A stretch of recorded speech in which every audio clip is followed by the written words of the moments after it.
Hi, Mom. Just to let you know, you're a real winner, aren't you?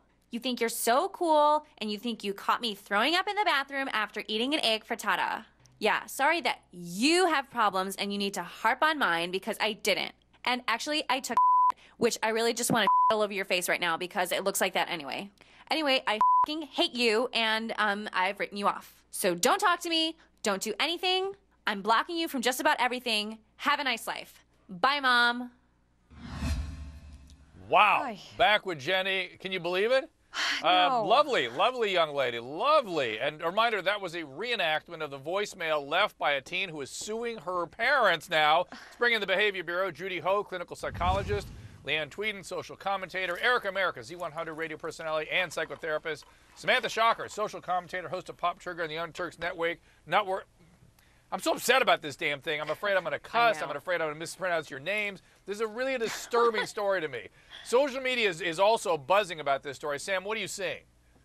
Yeah, absolutely. First of all, I cannot get over that voicemail, Dr. Drew. I can't imagine talking to my mom that way. What a B word. Sorry, calling an 18-year-old a B word. That's what she is. But as far as social media goes, there's a whole lot of allegations that are floating around. Rachel's claiming that her parents are to blame for her eating disorder because her mom called her porky and fat, that her dad unfairly wanted her to earn a basketball scholarship, that he was inappropriate with her, he kissed her inappropriately, that he got her blackout drunk at a wedding, that she wasn't allowed to date. Now, of course, the parents are saying that none of that is true, and then the court and the authorities are backing the parents up. This has looked just awful. Judy, what do you think? What are we looking at here? Well, Dr. Drew, this is just like that case when they said that there was somebody who had affluenza. It's like that. I mean, this person is very, very entitled. And who knows? I think in the family, she probably got away with whatever she wanted for a long time without structure. And all of a sudden, the parents said, you know what? It's time for us to actually teach her something. And when they try to do that, she's like, you know what? I'm not having this. I've never had to obey any rules. Why do I have to do it now? But there is absolutely a lack of respect. I really wonder what's going on with the two younger kids in the family, too. But couldn't it be, Erica, that this girl, I mean, the claims are so grandiose and bizarre. Yeah. I just want Dad to pay for the rest of my tuition. I want $600 in spending fees. It almost sounds like bipolar or a burgeoning personality disorder. Something that really needs to be looked after, not set in a courtroom. Well, first, we really need to look. Yes, a lot of this sounds like it should be going on in a group therapy room, but I want to say that first, though, these allegations of abuse do need to be investigated to make sure that they're not true. They were. Okay. Who's saying that? Who said they were? Hold on. Listen, you guys, we have this terrible, terrible delay. I'm apologizing for the viewers. So a lot of us are talking over one another. We can't help it. So stop telling me that on Twitter. I'm sick of that, too. Stop it. I'll do the best I can. But who said that they were investigated? They were investigated, Dr. Drew. Who? Sam, tell me about that. You see that delay? That's the delay we're dealing with, everybody. Sam, what was the investigation?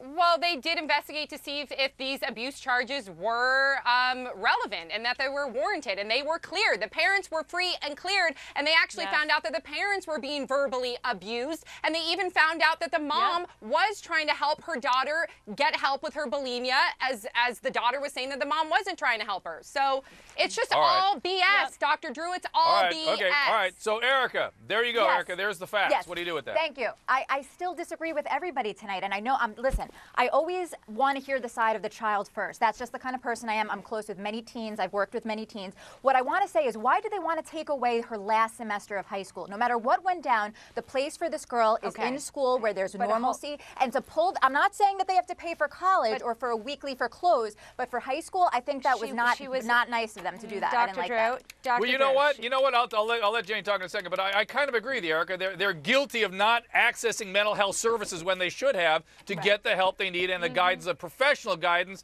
so this girl can be managed and this doesn't end up in the courtroom. Go ahead. Go ahead there, Jenny. Okay, Dr. Drew, first of all, Erica, she got in trouble in school, and there were truancy charges from the school. So it's a Catholic school that they pay for, and I think she could go to public school, and I'm not sure they want to pay for her in this specific school. But to Dr. Drew, to your point about that it should just be treatment, yes, in this situation it should. But I do think legal remedies are important when they should be used even with families. Sometimes kids should emancipate, and there should be legal assistance. This is not that case. Yes, when there's Dr. Drew, they did take her to counseling, though. They did? What happened?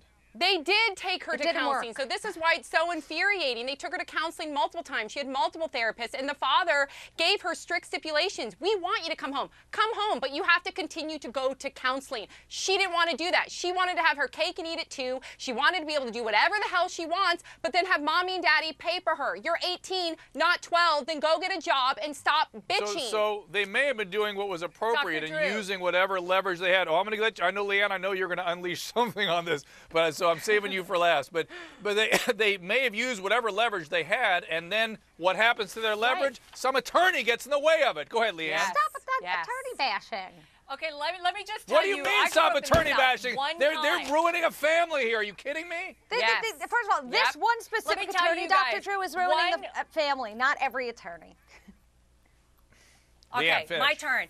One time when I was a child, I grew up in the South. I back-talked to my grandmother. My dad smacked me across the face. Not that I'm saying that's right, not that I'm saying that girl needed to be spanked, but maybe she did need to be spanked. What I always say, if she's a brat now, how did she become a brat? The parents probably let her get that way. Now, I'm not saying the parents are wrong because I agree with the parents. I'm surprised the judge ruled that they don't have to pay for her high school. If anything, I say pay the rest of her high school because she started that when she was younger, before all these problems started happening. I'm surprised he's waiting to rule on college because since when do parents have to pay for your college? Right, there are right, plenty right, of kids, right. me Nope. included, that put themselves Me through school, too. and got their High school loans is and got different, their though. jobs. That Good for girl is you, a little Leanne. bitch. Dr. Drew?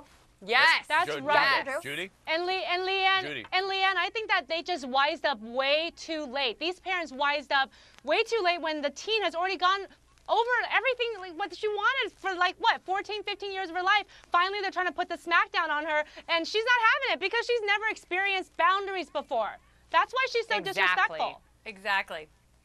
She also And I got want to Erica know on what, this. what her Yes, sisters I just think. want to say, like I she's just wanna saying she was abused. What do the younger sisters think?